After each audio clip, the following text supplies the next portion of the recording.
जो भी हुआ उसकी जिम्मेदारी मैं लेती ওটিটি हूँ। প্ল্যাটফর্মে সম্প্রতি মুক্তি পেয়েছে ওয়েব সিরিজ দ্য রয়্যালস। তবে সিরিজের গল্প নয়, অভিনয় নয়, আলোচনার কেন্দ্রে উঠে এসেছে নায়িকা ভূমি পেডনেকর, তাও আবার তার ঠোঁট নিয়ে। দর্শকদের একাংশ মনে করছেন সিরিজ সহ অভিনেতা ঈশান খট্টরের চেয়েও ভূমির ঠোঁটই নাকি বেশি নজর কেড়েছে। এমন মন্তব্য ঘিরে সামাজিক যোগাযোগ মাধ্যমে শুরু হয় নানা ব্যঙ্গ বিদ্রূপ। কেউ বলছেন ভূমির ঠোঁট বড্ড বড়, কেউ আবার ঠোঁটের আকৃতি নিয়ে তুলেছেন অস্ত্রোপচারের মতো প্রসঙ্গ। এমন কটাক্ষের জবাব দিতে এবার মুখ খুললেন ভূমি নিজেই। তিনি বলেন, মানুষের অদ্ভুত অদ্ভুত বিষয় নিয়ে কথা বলতে ভালো লাগে। একজন তো সরাসরি বলেছিলেন তোমার ঠোঁট খুব বড়, এতে সমস্যা কোথায়? এমন ঠোঁট পাওয়ার জন্যই তো অনেকে লাখ টাকা খরচ করে। ভূমির জবাব ভাইরাল হয়ে গেলেও তা থামাতে পারেনি ট্রোল।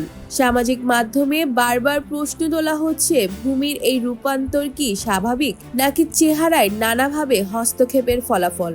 এই বিতর্কের পাশাপাশি সিরিজ দ্য রয়্যালস সম্পর্কেও মিশ্র প্রতিক্রিয়া এসেছে দর্শকদের কাছ থেকে। যদিও ঈশান খট্টরের অভিনয় প্রশংসিত হয়েছে, তবে ভূমি ও ঈশানের জুটির রসায়ন নাকি পর্দায় সেভাবে জমেনি। এতে অভিনয় করেছেন আরো অনেক পরিচিত মুখ, জিনাত আমান, নোরা ফাতেহি, সাক্ষী তনওয়ার, মিলিন্দ সোমান, দিনু মরিয়া ও চাঙ্কি পান্ডে। প্রসঙ্গত এর আগেও ভূমি অভিনয় দিয়ে প্রশংসা কুড়িয়েছেন। ভক্ষক সিনেমায় তার চরিত্র দর্শকদের হৃদয়ে দাগ কাটে, কিন্তু এবার ঠোঁট বিতর্ক তাকে এমন আলোচনায় এনে ফেলেছে যেটি সিনেমার ছাপও যেন পেছনে ফেলে দিয়েছে।